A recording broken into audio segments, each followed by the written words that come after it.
Yep. It's Big News Wednesday.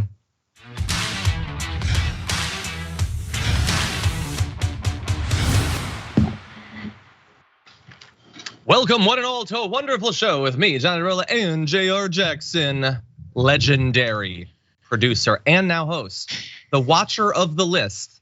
How's it going, JR? It's going okay. It's fine. We're gonna get there. That's the best I can give you right now, Idarola. Okay. I like your hat, by the way, the little Clippers hat. That's cool. It's like kind of got a little retro look to it. Yeah, a bit of the throwback jersey look. The thing is last night my Clippers were eliminated from playoff contention in the first round. I'd say mostly due to the fact that their top two superstar players couldn't play. They're injured. I've heard that will hurt you in terms of, if all the good people can't. But anyway, maybe they're just like gonna take off a little bit of time, wait until the new arena is built, and then bring it with the new digs. I guess it's just bad luck, bro. Guys get hurt. They get hurt at the worst time. Kind of like all season is what it was. Yeah. Well, that's about all the sports talk we'll probably have on today's program. At some point, if we burn through all the topics, maybe JR and I will talk about the WWE draft, which is coming up on Friday. But anyway, no, I'm kidding. Don't you do it. It's Big News Wednesday. Is there any bigger news than a new heavyweight title? Did you see the news? Did you see what I didn't tell you yesterday? Social break. We'll talk about it. Anyway, does the show just become a WWE show? It's the damage report, and people get damaged in the ring. Sorry, the squared circle. Anyway, we're gonna talk about some politics first, and we'll figure it out together, including an Oppo research dossier compiled against one Tucker Carlson. That's gonna be a lot of fun. Donald Trump is feeling so strong in his race against Ron DeSantis, except when it comes to debating him. We're gonna debate why that is. Debates will happen from now on TDR, but probably not in politics. And we've got a whole lot more besides, including yet more corruption in the Supreme Court that this time doesn't even involve Clarence Thomas, oddly enough. And the time has apparently come, we now learn, to arm the Sentinels to protect America's children. We'll try to figure out what the hell that is going on a little bit later on. And coming up in the aftermath, and if you're on the podcast, the linear show, remember there is more to the show that you can watch live on YouTube or Twitch, or possibly watch the clips on YouTube. People are gunning for Lizzo's head, almost literally. And we'll be talking about Horizon Zero Dawn and how pathetic, homophobic men online are trying to wreck this game. All that and more coming up, but in anticipation of all that, please hit the like button and share the stream so the people know we're live. And if you want to reach out to JR or myself with breaking news, witty, incisive comments, and maybe even get yourself a Blue Apron gift card, you can send those in and we'll respond as we go. But with all that said, JR, are you ready to start the show? I am. I'm just disappointed that you haven't seen Raw yet. This is. I did watch it. I did. We'll talk about it. I watched the version. It's a little bit shorter, but anyway, we will talk about it during the break, and I will complain about which match they chose to cut. Anyway, with that said, let's get to the political news. Ooh, we got some drama over at Fox News. Tucker Carlson is, of course, now out, and there are a lot of people on the right saying, Tucker, don't go quietly into that good night. Fight against the dying of your fascism and homophobia. And don't worry if they have some sort of non-compete or whatever. You know what? Screw them. You're bigger than them, Tucker. But is he? And if he is bigger than them, if he strikes out against them, if he criticizes them, what might happen to him? Well, we're finding out now that apparently they have, like Batman with the Justice League, they've put together a file on him so they can destroy him if they need to. This is according to, and I've almost never heard this, I've never read this in reporting before, 8 sources. Did you need to look after 3 or 4? Did you need to keep getting more sources? But no, this is a very well sourced bit of reporting. And not only are we gonna talk about this dossier, but also while they would have us believe in Fox that they parted amicably, abruptly with no final show, no, apparently the parting of the ways was, quote, the worst and the messiest possible terms. So this is all a lot of fun. Let's talk a little bit about what's going on. Apparently in the comms department at Fox News, they have a woman, Irina Briganti, apparently known to be a bit of a bulldog in destroying people when necessary, has assembled damaging information about Tucker Carlson. One source calls it an Oppo file. Two sources add that Fox is prepared to disclose some of its contents if execs suspect that Carlson is coming after the network.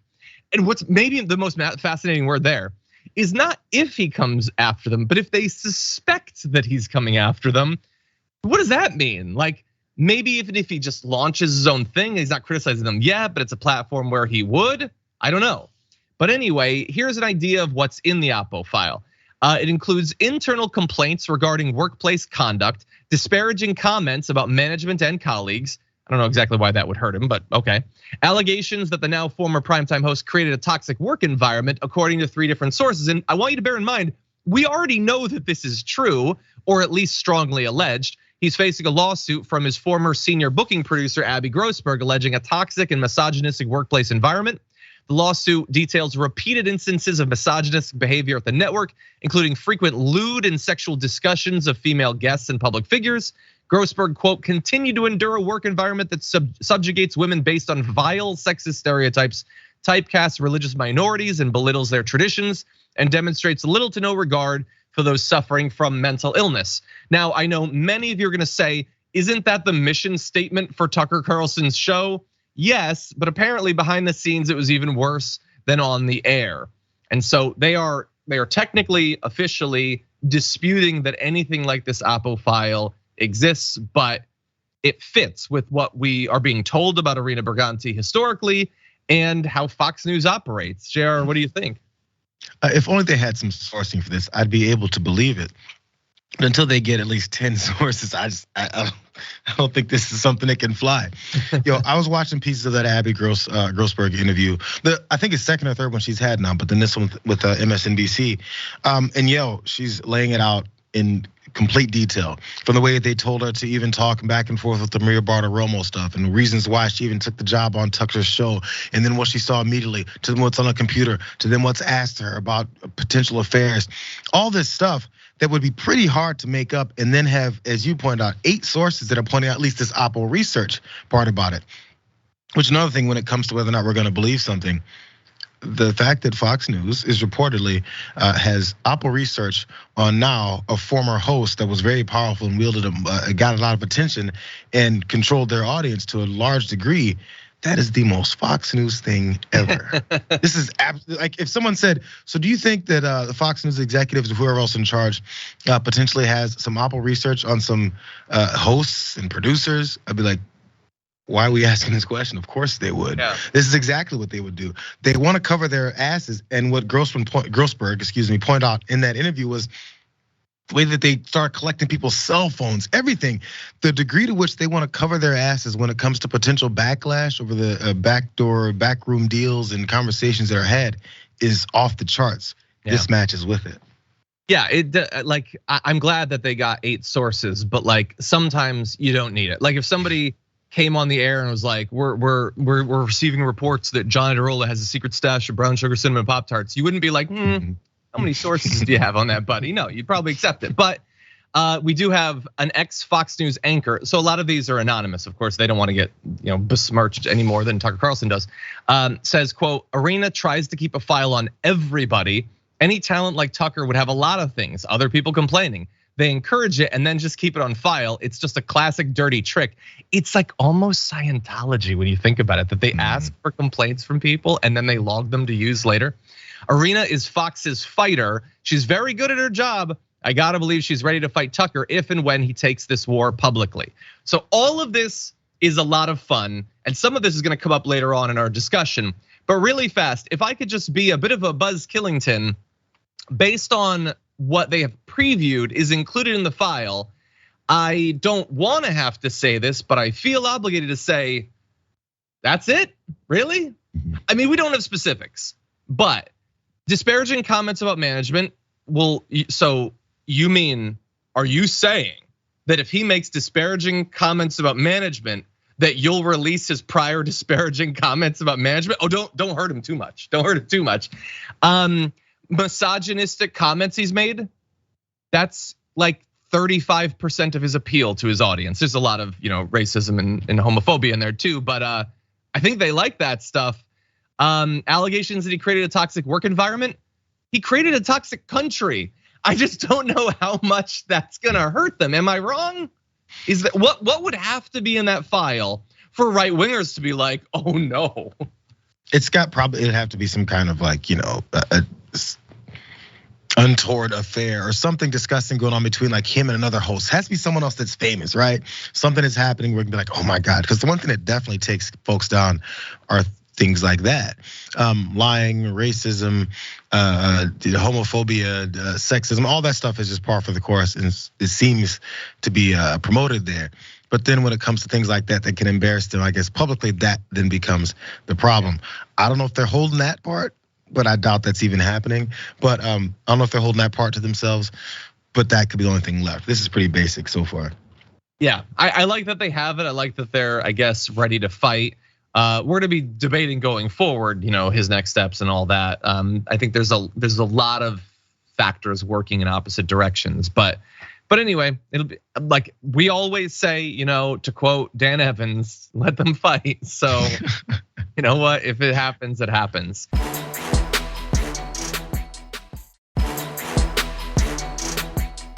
Now, I am willing to just sort of sit back and see. Some people are actively encouraging it. Take a look at this. I don't know what Tucker's deal is, but I worry that he might still be under contract and they're literally going to be paying him 10, 20, 30 million a year to just sit there and be quiet. We can't afford to have Tucker Carlson's voice silenced for a year and a half. I don't know if Tucker's listening to this, but if he happens to hear it, I beg you, Tucker Carlson, to speak out, break the terms of that contract. We need your voice over the next year and a half to save our country. Yeah. And if you get sued by your former employer, we will help create a defense fund to help you fight that lawsuit. We need your voice. We need every American's voice who cares about this country in the next year and a half to save our Constitution and to save our country. That is fascinating for so many reasons, and we'll try to get through as many as we can. First of all, it is a little bit of an appealing offer, I think, to Tucker Carlson to set up a Trump-style legal defense fund, which is just a bunch of money that conservatives give you that you don't have to spend on legal defense and you just spend on yachts and stuff.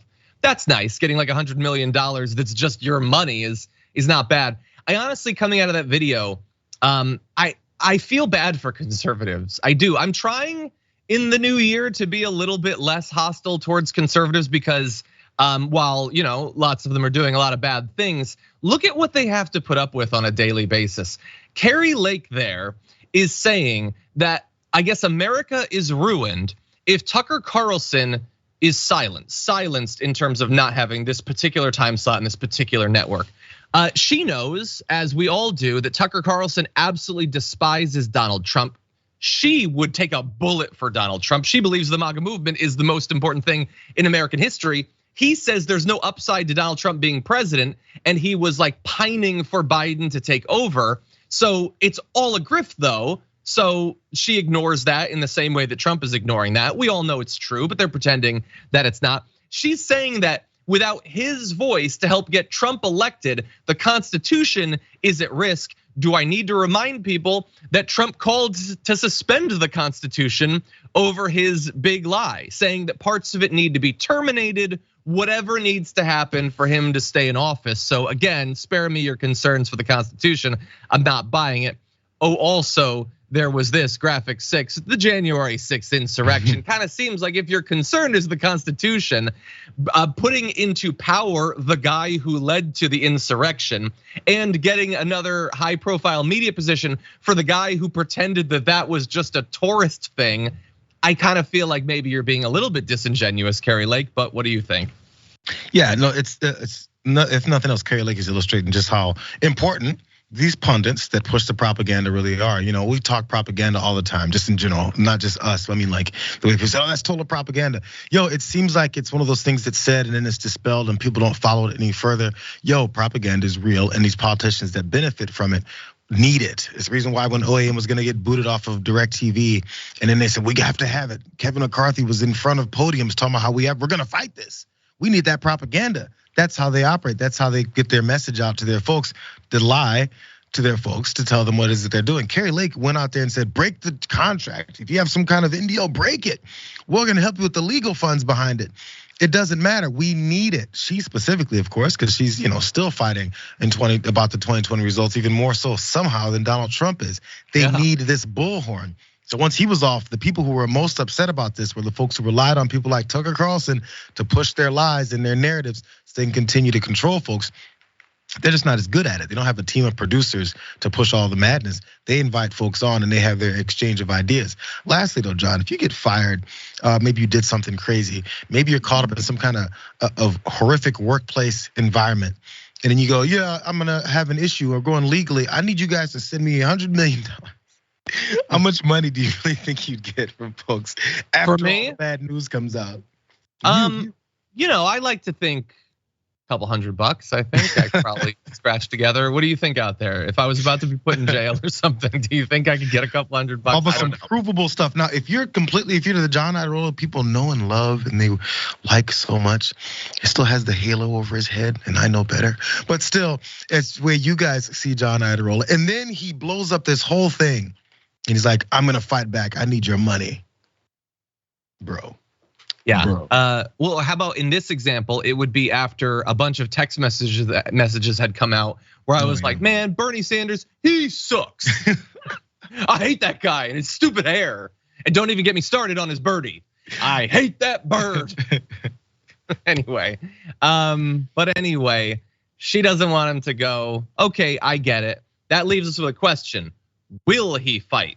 According to her, and it seems accurate, he's gonna be paid out the remainder of his contract. He is going to be paid tens of millions of dollars to not even do his easy job anymore. And I know that there are conservatives who think that that's totally justified. I mean, after all, it was a contract, and they have a point. Yeah. I mean, you could say that he has violated the terms of his contract, and maybe they'll say that by producing a hostile work environment and sexually harassing his employees and stuff. We'll see how that shakes out in court because it's probably gonna go there. But the idea that he is going to be paid many, many times more over the next 2 years than you will make in multiple lifetimes for not working. I remember how PO'd you conservatives got when briefly during the pandemic, people got unemployment benefits. Well, Tucker Carlson's about to get some enhanced unemployment. I think it's safe to say. We'll see how angry conservatives get.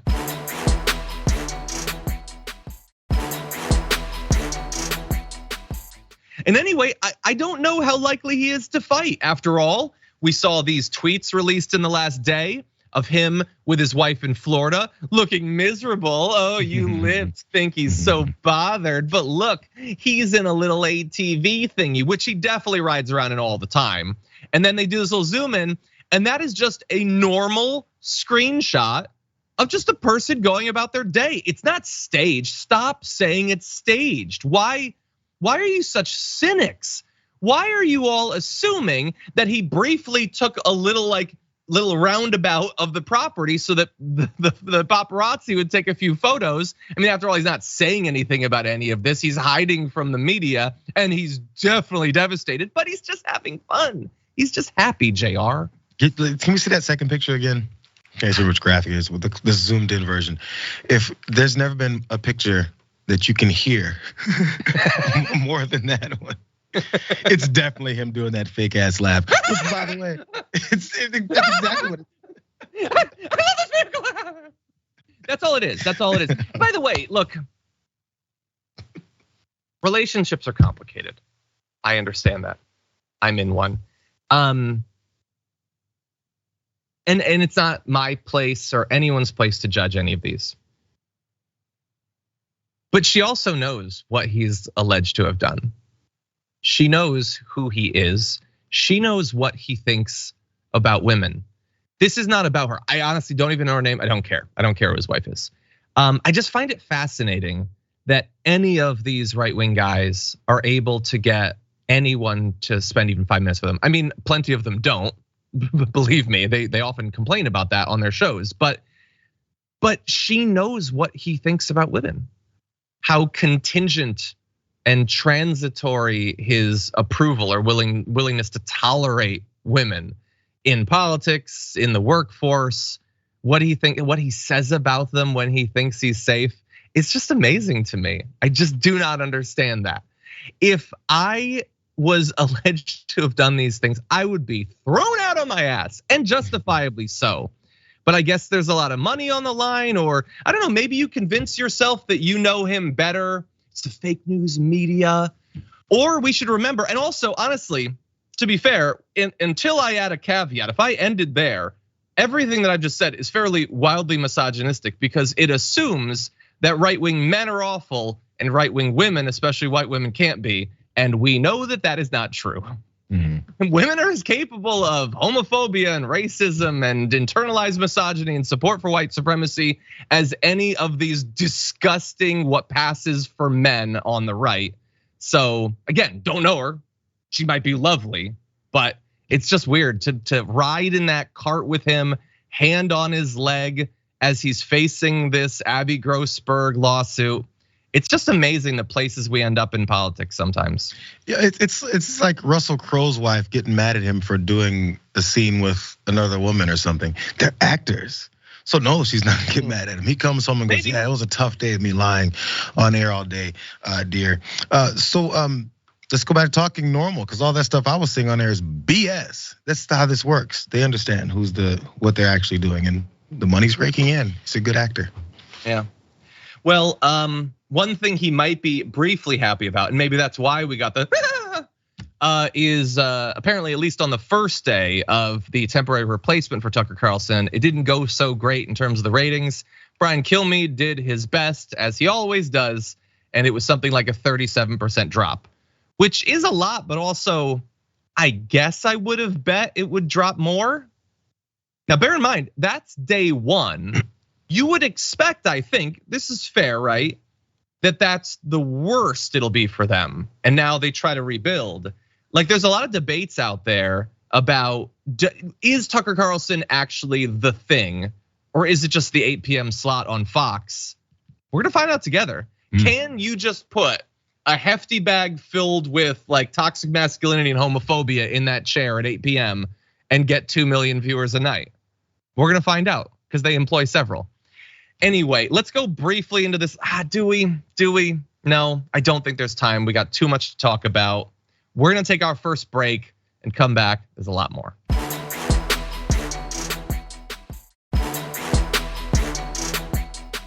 Okay, so hold on. We were talking about the possibility of me appearing on Big News Wednesday, and Skittlebutt Dragon Rasp says, do it on a Wednesday so John has to work like 30 hours.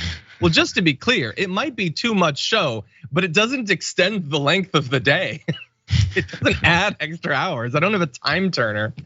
Anyway, and also I noticed Jeremy says Dakota Kai stan here. Love to see the stands rising up in the chat. Most people have no idea what any of that meant. Anyway, with that said, let's jump into a bit of fun, starting with this. The top Democrats don't want a debate with Joe on the stage. I saw yesterday that Donald Trump on Truth Social said, I see that everybody is talking about the Republican debates, but nobody got my approval or the approval of the campaign, Trump campaign, before announcing them. Did you talk to him about the debates? Is he in, or is this just what he does? He did this in 2016. Work on the refs. Every campaign and every candidate's going to have to make a decision. Do I want to participate? He's going to have to make that decision.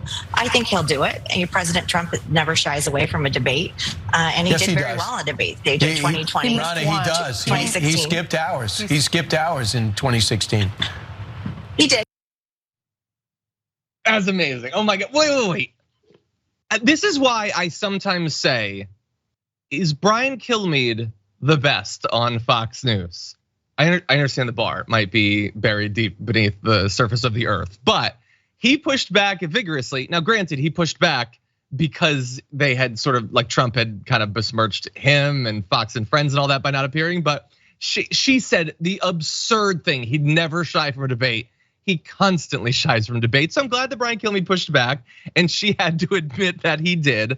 To be fair, they're having this back and forth about whether he's going to appear, and we never know until the debate is over, because sometimes he comes, sometimes he doesn't. But here is what set it off.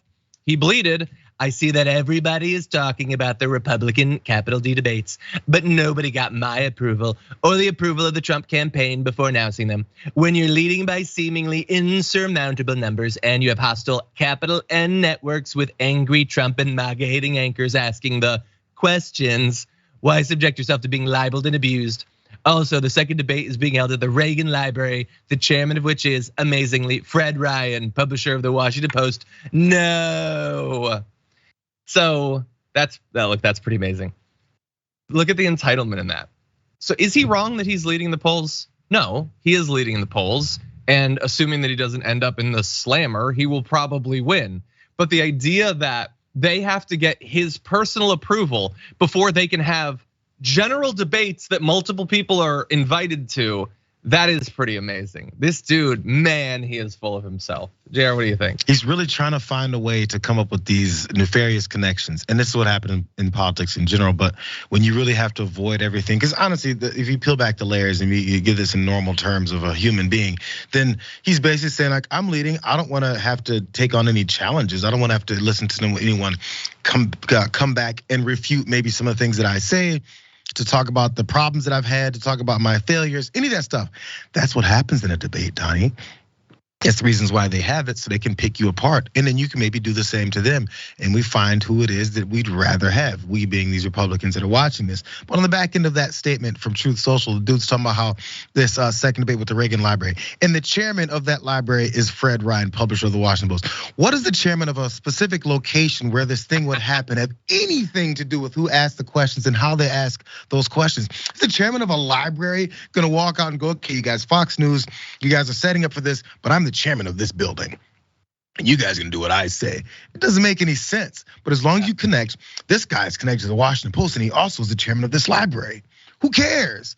Who cares? The next question is always, so what does that mean? It's always the same questions. I've said it a million times: who, what, when, where, why, and how. And do it even like earnestly. Really? Oh my God. Fred Ryan he's also connected to the Washington Post. What is it that he can do as the chairman of the library that's gonna screw you over? Like, yeah. I really would like to know that answer, because apparently there's something. And even if there was, his complete lack of knowledge or preparedness is the thing that's gonna screw him over in debate. That's always what screwed him over. Finding some tangential connection that gets you out of it is cover. It's cowardice masquerading as strength. It's like, I'm not going to KFC. I don't trust Colonel Sanders. The colonels are almost as bad as the generals. Like, it doesn't have anything to do with the chicken, you idiot. The generals have never beaten the Harlem Globetrotters ever. This is getting too complicated even for me. Isn't that what they call the Washington Generals? Yeah. It is. So to the conservatives out there, because I have more personal empathy for the difficult position you've been put in by your media and your politicians than anyone else in America. This is him running scared. And I know that it might shock you to hear that, because it sounds like he's throwing his weight around. He gets to decide if there should be a debate or whatever. That's what being an alpha is. No, saying that there are conditions under which you're going to run scared from a debate is not what being an alpha is. And I'm not even saying like what an alpha should be, if the term has any value whatsoever. I mean like the stupid old school toxic conservative version of being an alpha. This isn't even that. Here's what you say. Yeah, I don't care where the debate is, when the debate is, how many debates there are. I'll be there, and you know what? I'm probably gonna be alone, because I don't think anyone is gonna even be willing to stand against me. That's what you say if you're confident, you scaredy pants.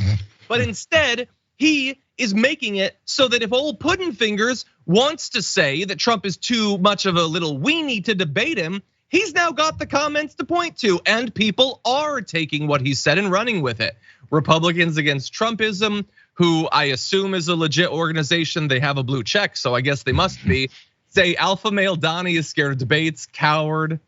The Foo ties it in with another story we've already talked about, saying, call me crazy, but the fact that the two leading candidates don't think they should have to debate during the primaries to earn their spots seems like a giant red flag. Guess I'm old fashioned.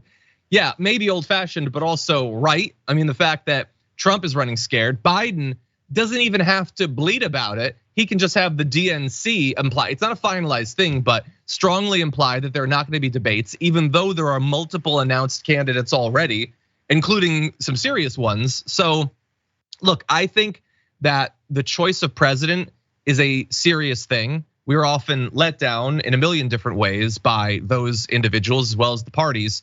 But at the very least, as little utility as most debates tend to have in the modern forum because of format and how evasive they are, we at least deserve a chance for them to be questioned openly. And now it doesn't look like we're gonna have them in the primary potentially. And God only knows during the general. Trump was talking last time about not doing them. Now, he did in the end retreat from even that position, and he did debate Biden twice, but he's now gonna be even older and more pathetic than he was back then. Maybe we won't even get that. It's possible we will not have a single debate between now and the election, JR. What's sad, man, is DeSantis, you said he has an opportunity to label him as this, and that. We saw a couple of examples of those labels. None of those would come from Ron DeSantis. He's still scared, no matter what it is. He can't say it, he can't do it. If he does, fine, may I be proven wrong at that point, but we'll see how it is that he does it. He's being handled, and as well as he's afraid of things. He's covering up his travel. He wants to make sure people don't know who's visiting, all this stuff. He's trying to be the most hidden candidate ever. And if you remember just a cycle or two back, they're always talking about how, look at these hidden candidates. Look at, they're not gonna show us what they're doing here and there. How come you're not mad about that now? Still, this guy does not want anything about him in any aspect of his life to be exposed as he runs for effing president of the United States. So I don't see Ron DeSantis saying or doing much. And it's another maybe reason why Donald Trump can say things like this very confidently, because he still has a grip on the entire party by that stuff. Is it not weird that if you were going to have two candidates who ran last time, just decide, no, I'm just the person, just shut up, just accept it, that's what it's gonna be, that at least in that hypothetical, shouldn't they be popular? Like if we're gonna totally forego all of the value that a primary can bring, and I think it's important in a government system that sometimes calls itself a democracy, but for both of them to be like I'm not even, by the way, I'm not talking about like generally popular. I mean amongst their own party. Trump is more popular than DeSantis right now, but plenty of Republicans don't want him to run again. Biden is about as popular in terms of his overall approval rating as Trump was at the end of his term, but lots of Democrats don't want him to run again. It's just weird that you get stuck with these two people that generate so little enthusiasm, but that's where we're at right now.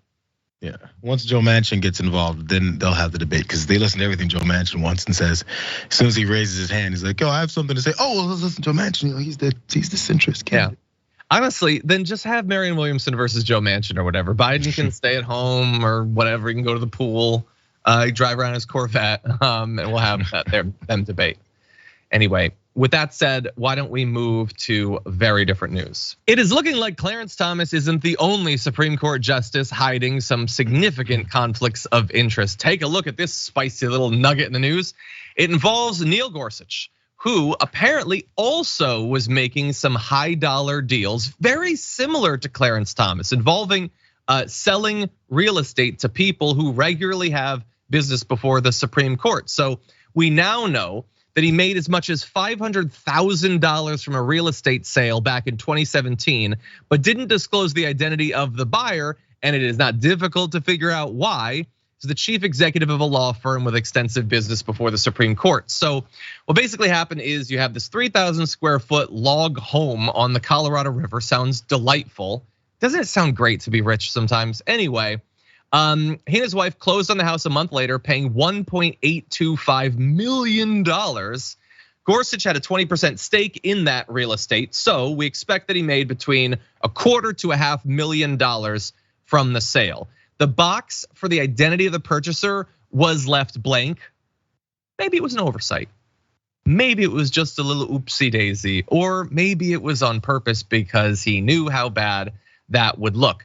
Now, Brian Duffy, the chief executive, says, I don't know Gorsuch, I've never met him, I've never spoken to him, but that doesn't mean that they haven't interacted, at least indirectly. Since the sale, Greenberg has been involved, that's the company, has been involved in at least 22 cases before or presented to the court. You have cases in which Greenberg filed amicus briefs or represented parties. In the 12 cases where Gorsuch's opinion is recorded, he sided with Greenberg clients 8 times and against them 4 times. So it's not 100% lock, but it's better than random chance. It's better than 50-50. And maybe none of the real estate stuff, maybe the $500,000 that he made off of that had no effect whatsoever. Maybe he wasn't given any reason to believe that there would be future money to be made in real estate cases. But for a regular person, we might expect that potentially $500,000 being transferred would at least pique a person's interest. Jared, what do you think? Well, yeah, look at this. It keeps happening. We talked about Clarence Thomas before, and then the fact the back and forth with how much he's paid for trips and that, and they didn't do anything about it then. They didn't look into any kind of investigative or ethics complaints about it then. Maybe they're getting there, who knows? But as these things these dominoes keep falling, I don't think we can expect much anything else except for, oh, I didn't know. Oh, never heard of that guy. Oh, it was someone else who was in charge of that. Or it has nothing to do with the court. That was also said about Clarence Thomas's potential ethics violations as well, which then we found out they had a bunch of influence on who's getting on the court, which type of folks are working it here and there. They always have their hands in things. Do you really think multimillionaires and billionaires have no idea where their money's going or why it's going there? There's the reasons why they've accumulated all this money, because they use it to make more of it, or they use it to then buy off certain folks who can then benefit them even further. They're not stupid when it comes to how much money they've got and how they use it. That's the whole reason that they have it. So we really gonna believe that these folks that go, oh, I have no idea. I just left this form incomplete for the first time ever on forms because I just didn't know what I was doing. Yo, that's incompetence. Why are you on the court? You can't finish a form? You don't know who you were talking to with your business contacts? Yo, it's either incompetence or it's an unethical, and it's these violations of these types of rules. Either way it goes, there's nothing good about this. It just hopes enough people will say, oh, he didn't know, I'll move on. Because you want to hear that. It's specifically based off of who it is that's gonna support this guy. But yo, run a full ethics investigation on all of them, because I know that'll be the next talking point. Is well, what happens if Sonia Sotomayor is doing it? Get her too. Clear the whole damn place out and start with some actual ethical justices. How about that? Because none of these folks are related to me. I'm not benefiting from them financially or talking to them late at night on the phone and be like, so how are things going, Sonia? No. If any of them are corrupt, get all of them. But let's start with the ones that have been exposed already. How about that? Yeah, no, 100%. Like, Sotomayor is not coming to my game nights. Doesn't even respond to the DMs. So I don't care. By the way, I'll go a step further. I hope that one of the Dems did something like this, because it appears to be the only hope we have that something actually happened in terms of ethics. I hope that they are wildly corrupt in the same way, so that maybe something will be done. I'm gonna say something crazy, and I understand that this is not the system we have, and it seems incomprehensible that it could ever be the system that we have. Why do we take as a given that judges, especially Supreme Court justices, should be able to be rich in the first place? Like, I don't just mean like, why don't they have some ethical guidelines like they have in even like elected office in terms of who they can deal with? Why are they able to make millions of dollars in real estate? With great power comes great responsibility, but apparently no limitations whatsoever. By the way, I would go way beyond the justices. Why are our senators and presidents able to be incredibly wealthy too? We make certain expectations of these people when they're elected or given their positions. We expect that they're gonna show up to vote every once in a while. We expect these sorts of things. We expect they're gonna go to debates. We can't expect that something akin to, I'm not talking about a vow of poverty, but a vow of normalcy, so that at least we know that their decisions are not being explicitly, or perhaps have to be dug into, know how explicit, being influenced by their either in the moment expectations of wealth or their eventual expectations of wealth. It'll never happen. We'll never have anything like that. But do you doubt for a second that that wouldn't produce better outcomes for people in terms of legislation and judicial opinions? John, before the NIL deal started with college athletics and NCAA, there was limitations on what college athletes could make as far as or donations. The most strict rules in place to make sure these kids aren't getting any outside money or that they're not being recruited illegally and all that stuff. It was a tight ship. And we can't do this with our justices. Yo, we got people that say, these fast food companies, they should be paying folks minimum wage because it's only teenagers, and teenagers can't make any. Why can't a 17-year-old make tons of money? I don't care if a 17-year-old is worth it and makes tons of money working at McDonald's or anywhere else. But we have this assumption that some folks are supposed to have limits on their income. But when it comes to people who have unlimited amounts of income already, give them more. Yeah, that is a great point. Like you end up in a position where we have higher ethical obligations for beach volleyball players than Supreme Court justices. What the hell is going on? With that said, we need to take a break, but we'll be back.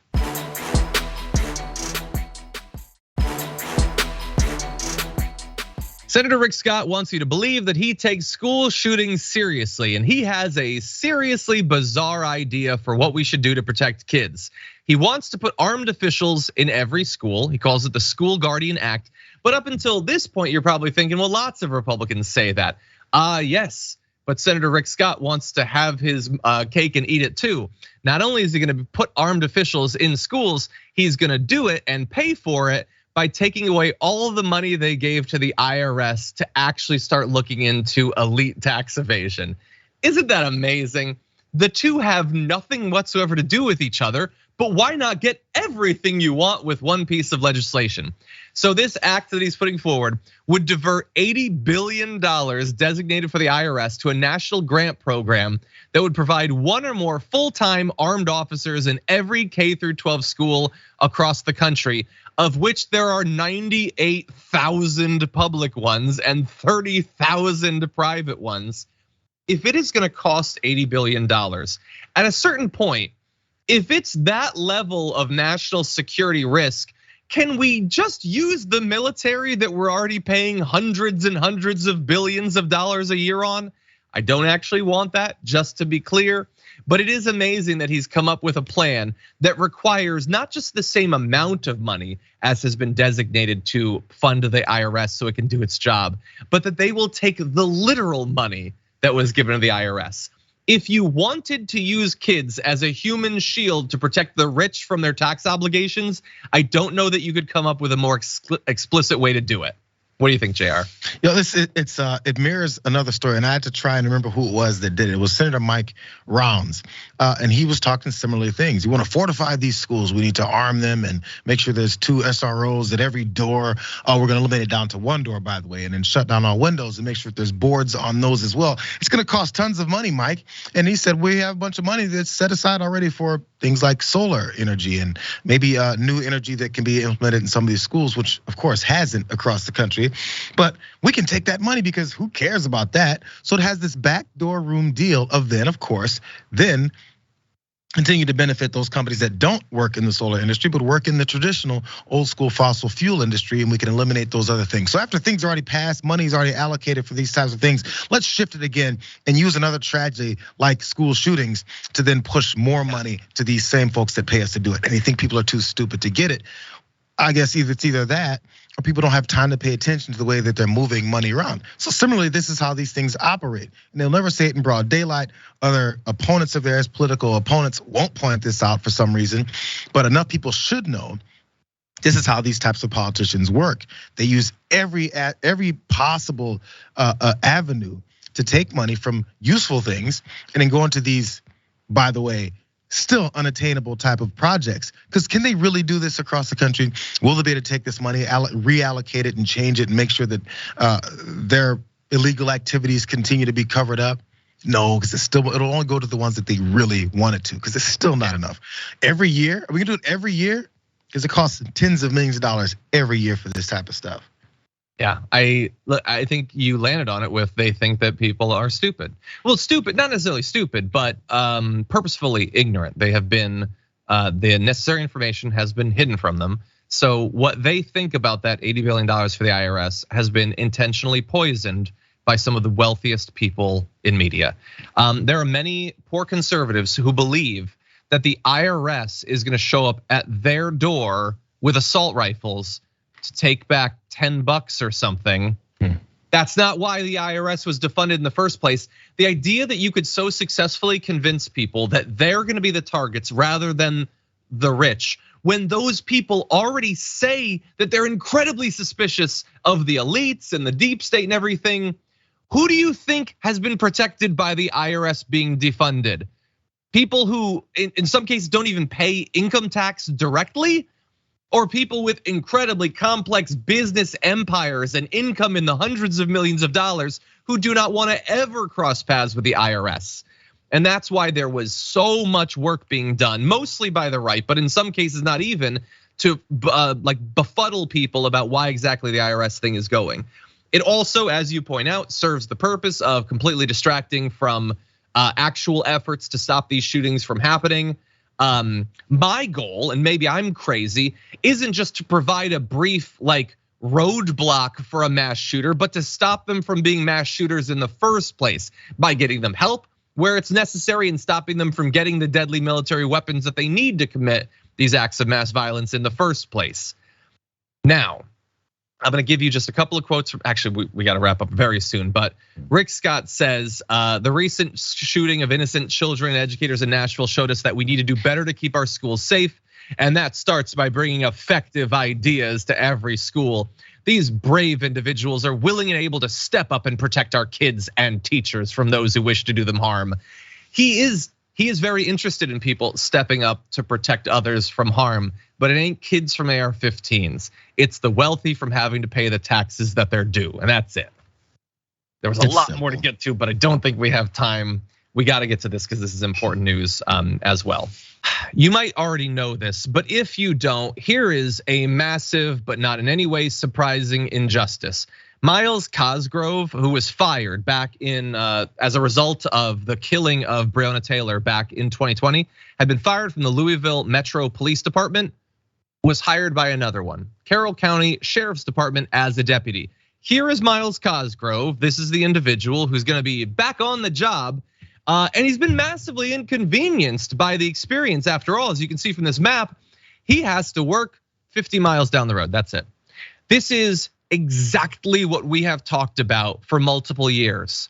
They commit a totally needless, horrendous tragedy. And then a couple towns down, they just get hired to do it again. And Chief Deputy Sheriff Rob Miller, who helped to facilitate this, says, we think he'll help reduce the flow of drugs in our area and reduce property crimes. We felt like he was a good candidate to help us in our county. Well, which type of property crimes? Because I personally think that wildly shooting up apartments is itself a property crime, and he seems to have a pretty checkered past when it comes to that. But bear in mind that back in Louisville, March 13th, 2020, Cosgrove and two other officers fired shots at Breonna Taylor and her boyfriend, Kenneth Walker, when officers executed a no-knock raid on Walker's home. Taylor and Walker were in bed at the time, and Walker, who thought someone was breaking in because that's what they were doing, fired a shot that hit one officer, at which point officers fired back dozens of times. Cosgrove himself shot 16 times. One hit and killed Breonna Taylor. Maybe if he had had minimal self-control and only fired a few times randomly into a building where he has no idea who he was gonna hit, then maybe Breonna Taylor would still be alive. But no, when he was briefly worried for his life, he decided to shoot everything he had into a building that he knew nothing about. Now he's gonna have another opportunity since he's going to be back on the force. What do you think, JR? The quote was, we think he'll help reduce the flow of drugs in our area and reduce property crimes. They ran up in that house with Breonna Taylor and her boyfriend sleeping, raiding it, I assume I can't remember exactly the details of their BS excuse, for the reasons of a raid or a warrant that they got nefariously for probably something like drugs or something like that. What is it about his background with what he's been fired over would make you have any confidence in him doing something right on that same topic that he screwed up and his partner screwed up that first time? It doesn't. They're just making stuff up. What they want is just another cop who's experienced to do more of the same foot soldier work on the ground, harassing and terrorizing citizens. That's the bottom line. We need more numbers of people because we need more of our soldiers on the streets. Like, think about how crazy this is. There's no one else that could do this job. Apparently, there is no one who is qualified in terms of having been trained to be a sheriff and hasn't needlessly murdered anyone. Apparently, there's nobody. By the way, this guy has already shown that he potentially brings tons of negative PR as well as court cases against the people he works for. Is this not like wildly financially irresponsible? Obviously it is. They don't care. They chose this guy on purpose because of what he did. But there should be pushback from elected officials in the area. This is likely to result in massive court cases against them when he once again does what he's already shown he's gonna do. By the way, the idea that like he'll help reduce the flow of drugs, reduce property crimes. If we were ranking crimes, where would you put drugs, property crimes, wildly firing into a building and murdering someone. If you were to rank those, I'll leave you with that. That's unfortunately all the time we have for the first hour of our show. Thank you, everyone. There's much more to come in the aftermath, though, so don't go anywhere. Jaron will be back for more Big News Wednesday.